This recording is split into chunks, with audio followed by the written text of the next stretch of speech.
So hello my dear friends, welcome to the Indian advance studies. आज मैं आपको इस वीडियो में बताने वाली हूँ RSM SSB ECG टेक्नीशियन के बारे में पूरा डिटेल्स में कि इसके प्रोसेस कैसे और किस तरह से होते हैं। उससे पहले मैं आपको बताना चाहूँगी कि IAS पेपर एक एक्सक्लूसिव और ऑफिशियल वेबसाइट है जहाँ पर आपको इससे रिलेटेड सभी इन्फॉर्मेशन, अपडेट्स, नोटिफिकेशंस आपको सबसे पहले मिलेंगी। तो फिर पहले मैं यहाँ पर सर्च करूँगी। सर्च करते ही मैं यहाँ पे न्यू टैब में ओपन हो गई हूँ जहाँ पे लिखा है IASpaper.net करियर। फिर मैं यहाँ पे क्लिक करूँगी। क्लिक करते ही मैं यहाँ पे न्यू टैब में ओपन हो गई हूँ जहाँ पे लिखा है RSM ECG technician recruitment 2022 notification, vacancy, application dates, eligibility and salary. आज मैं आपको इस वीडियो में इन सब के बारे में बताऊँगी स्टेप बाय स्टेप कि इसके प्रोसेस कैसे और किस तरह से होते हैं। यहाँ पे इसका कुछ इंट्रोडक्शन दिया गया है, आप यहाँ पे देख सकते हैं। फिर आते हैं टेबल ऑफ कंटेंट में। जैसे कि अगर आपको किसी भी टॉपिक के बारे में जानना हो, जैसे कि what is RSM SSB ECG technician, या फिर इसके highlights, dates, notification, vacancy, application form, application fees, admit card, centre, pattern, syllabus, preparation tips, answer key, result, cut off and salary. इन सब में से अगर आपको किसी भी टॉपिक के बारे में जानना हो तो फिर आप उस टॉपिक पे क्लिक कीजिएगा और अपनी पेज में पहुँच जाएंगे। आते हैं what is RSM SSB ECG technician में। RSM SSB क्या है, किसने स्टार्ट किया, कब स्टार्ट हुआ, इसमें कितनी वैकेंसी से कितनी पोस्ट है और किस तरह से मतलब इसको अप्लाई करने के लिए एलिजिबल है या नहीं, कितनी एज होनी चाहिए आपकी, उन सब के बारे में यहाँ पे दिया गया है। फिर आते हैं हाईलाइट्स पे। जैसे कि यहाँ पे दिया गया है name of the organisation, official website, post, age limit, total vacancy, application process, exam duration, selection process, posting at, help desk number and salary. ये सारे इसके हाईलाइट्स हैं, आप यहाँ पे देख सकते हैं। फिर आते हैं एग्जाम डेट्स पे। जैसे कि अगर किसी भी चीज़ का डेट आता है, जैसे कि नोटिफिकेशन का या फिर application form start date, application form last date, admit card, exam date, result, इन सब में से अगर किसी भी चीज़ का डेट आता है तो फिर आपको इस वेबसाइट के थ्रू सबसे पहले पता चल जाएगा। फिर आते हैं वैकेंसीज़ पे। यहाँ पे अलग अलग कैटेगरी के लोगों की अलग अलग वैकेंसीज दी गई हैं। जैसे कि नॉन TSP के लिए है 69, जनरल के लिए हैं EWS 17, OBC के लिए 36, EBC के लिए है 8, SC के लिए है 27 एंड ST के लिए 177। वैसे यहाँ पे TSP के लिए भी दिया गया है। फिर आते हैं एलिजिबिलिटी पे। एलिजिबिलिटी होता है कि आप इसको अप्लाई करने के लिए एलिजिबल हैं या नहीं। एलिजिबिलिटी थ्री टाइप्स के होते हैं। First, nationality, education qualification and age limit. Nationality होता है कि अगर आप इंडिया के हैं तो ही आप इसका अप्लाई कर सकते हैं, और अगर आप 1962 से पहले कहीं और रहते थे किसी और कंट्रीज़ में और अब हमेशा के लिए मतलब परमानेंटली इंडिया में आ गए हैं तो भी आप इसको अप्लाई कर सकते हैं। फिर आता है एजुकेशन क्वालिफिकेशन में।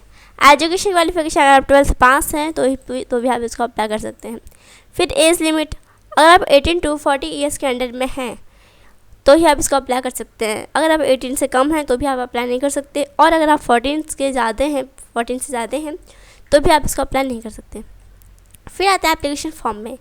एप्लीकेशन फॉर्म आपको किस तरह फिल करना रहता है, कौन से वेबसाइट के थ्रू फिल करना रहता है, इसमें क्या क्या इन्फॉर्मेशन आपको फिल करना रहता है। सबसे पहले आपको ऑफिशियल वेबसाइट पर आना रहता है। फिर इसमें notification that says new registration, आपको न्यू रजिस्ट्रेशन पर क्लिक करना रहता है। उसके अंदर आपको अपनी सारी इन्फॉर्मेशन फिल करनी रहती है, जैसे कि आपका नेम, आपका date of birth, father name, mother name, phone number, email ID, address, बहुत सारी आपको इन्फॉर्मेशन फिल करनी रहती है।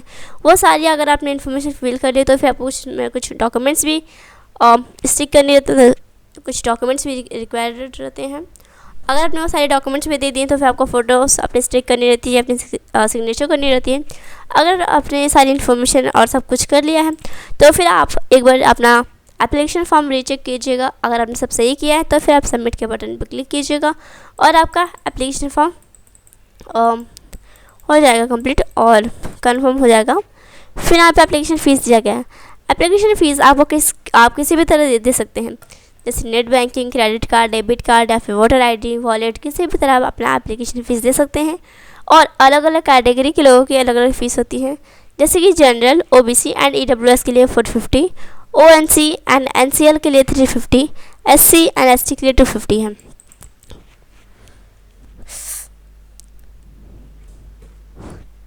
फिर आते हैं admit card. Admit card exam के 10-15 डेज़ पहले आती हैं। ये आप ऑफिशियल वेबसाइट के थ्रू चेक कर सकते हैं। सबसे पहले आपको ऑफिशियल वेबसाइट पे आना रहता है। ऑफिशियल वेबसाइट पे आते ही आपको वहाँ पे कुछ लिंक्स दी गई रहती है, आपको उस पर क्लिक करना रहता है। क्लिक करते ही आप न्यू पेज में ओपन हो जाएंगे। फिर उसमें आपको अपना यूज़र नेम और पासवर्ड लिखना रहता है। अगर आपने अपना यूज़र नेम और पासवर्ड लिख लिया है तो फिर आप सबमिट कर सकते हैं। और अगर सबमिट कर दिया आपने तो फिर आप अपना एडमिट कार्ड देख सकेंगे। और अगर आपने अपना एडमिट कार्ड देख लिया है तो फिर आप इसका प्रिंट आउट भी निकाल सकते हैं या फिर सेव भी कर सकते हैं अपने फ्यूचर के लिए। एडमिट कार्ड के अंदर क्या क्या डिटेल्स रहती हैं आपकी, जैसे कि आपका नेम रहता है, आपका roll number, date of birth, subject applied, signature, photo, exam date, time and venue and exam date instructions, ये सारी इन्फॉर्मेशन रहती है एडमिट कार्ड के अंदर। फिर आते एग्ज़ाम सेंटर पे। आपका एग्ज़ाम सेंटर कहीं पे भी आ सकता है, किसी भी स्टेट में।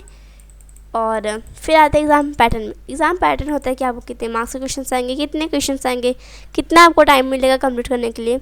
जैसे कि यहाँ पे दिया टोटल 4 सब्जेक्ट है यहाँ पर, और 4 सब्जेक्ट का टोटल मार्क्स हुआ 100 क्वेश्चन और 100 मार्क्स रहेंगे और आपको टाइम मिलेगा 2 आवर्स का। फिर आते हैं सिलेबस। यहाँ पे कौन कौन से सिलेबस आपके लिए इंपॉर्टेंट है, कौन कौन सी टॉपिक्स आपके लिए इंपॉर्टेंट है, क्या क्या आपको स्टडी करनी है। जैसे कि यहाँ पे जनरल इंटेलिजेंस के लिए दिया गया अर्थमेटिक है, वाटर इमेज है, मिरर इमेज है। फिर यहाँ पे बहुत सारी पजल्स दी गई हैं, ब्लड रिलेशन है, ग्रुपिंग ऑफ इमेज है, बेसिक कॉन्सेप्ट्स हैं। ये सारे सब्जेक्ट नेम दी गए यहाँ पे जनरल इंटेलिजेंस में। और ये जनरल नॉलेज सिलेबस है। फिर यहाँ पे जनरल साइंस है, ECG टेक्नीशियन के लिए है। वो सब टॉपिक्स नेम है, मतलब ये सारे सब्जेक्ट्स हैं जो आपके लिए बहुत ज़्यादा इंपॉर्टेंट रहती है, आपके एग्ज़ाम में भी आ सकती हैं। फिर आते हैं प्रिपरेशन टिप्स पे। प्रिपरेशन टिप्स होता है कि आपको किस तरह प्रिपेयर करना रहता है हर एक सब्जेक्ट के लिए, क्या क्या चीज़ें करनी रहती है और क्या क्या चीज़ें नहीं करनी रहती है। आपको अपना स्टडी टाइम टेबल बनाना रहता है हर एक सब्जेक्ट के लिए अच्छे से, तो ही आप इसका स्टडी कर सकते हैं अच्छे से। अगर आपने अपना टाइम टेबल नहीं बनाया है तो आप स्टडी अच्छे से प्रॉपर तरीके से नहीं कर पाएंगे। इसलिए आपको टाइम टेबल स्टडी के लिए बनाना इंपॉर्टेंट रहता है। और आपको स्ट्रेस लेके स्टडी नहीं करनी है, नॉर्मल अच्छे से स्टडी करनी रहती है। फिर आता है आंसर की में। आंसर के एग्ज़ाम के बाद और रिज़ल्ट के पहले आते हैं, ये आप ऑफिशियल वेबसाइट के थ्रू देख सकते हैं। इसमें सबसे पहले आपको अपना ऑफिशियल वेबसाइट पे आना रहता है। ऑफिशियल वेबसाइट पे आते ही आपको होम पेज पे क्लिक करना रहता है। क्लिक करते ही आपको वहाँ पे ऑप्शन दिया रहता है, तो फिर आपको उसमें आंसर की का ऑप्शन रहेगा, आपको उस पर क्लिक करना रहेगा। उसके बाद आपको अपना एनरोलमेंट नंबर और पासवर्ड लिखना रहता है। अगर आपने सारी इन्फॉर्मेशन फिल कर ली है तो फिर आप आंसर की आप देख सकेंगे। अगर आपने अपना आंसर की देख लिया है तो फिर आप उसका प्रिंट आउट भी निकाल सकते हैं या फिर PDF भी बना सकते हैं अपने फ्यूचर के लिए। फिर आते हैं रिज़ल्ट एग्ज़ाम के क्वेश्चन बाद आते हैं, ये आप ऑफिशियल वेबसाइट के थ्रू देख सकेंगे। और इसमें वैसे भी आपको अपना रोल नंबर लिखना रहता है। फिर मेरिट लिस्ट में अगर आप इसमें नाम आता है। फिर आते हैं आप कट ऑफ मार्क्स में। यहाँ पे अलग अलग कैटेगरी के लोगों की अलग अलग कट ऑफ मार्क्स होती हैं। जैसे कि यहाँ पे जनरल के लिए है 48.2195, फीमेल के लिए है 48.2195, WID के लिए है अनाउंस नहीं किया गया है और DIV के लिए भी अनाउंस नहीं किया गया है। कट ऑफ मार्क्स होता है कि आपको इससे ज़्यादा कट ऑफ मार्क्स आना चाहिए। अगर आपको इससे कम मार्क्स आया तो फिर आप सेलेक्ट नहीं हो पाएंगे। फिर आता है how to calculate cut off marks, किस तरह आपको कैलकुलेट करना रहता है कट ऑफ मार्क्स, उन सब के बारे में यहाँ पे डिटेल्स में दी गई है। और एप्लीकेशन फॉर्म फिल करते टाइम आपको कौन कौन सी डॉक्यूमेंट्स रिक्वायर्ड रहती हैं, जैसे कि Aadhaar card, proof of education qualification, date of birth certificate, school certificate, no objection certificate from employer, ये सारे डॉक्यूमेंट्स भी रिक्वायर्ड रहती हैं। फिर आते हैं सैलरी पे। अलग अलग पोस्ट के लोगों की अलग अलग सैलरीज होती हैं। और अगर आपने इसमें अप्लाई किया था और आप इसमें ज्वाइन हो गए हैं तो फिर आपको इसमें क्या क्या बेनिफिट्स रहेगा उन सब के बारे में भी यहाँ पे दिया गया है। फिर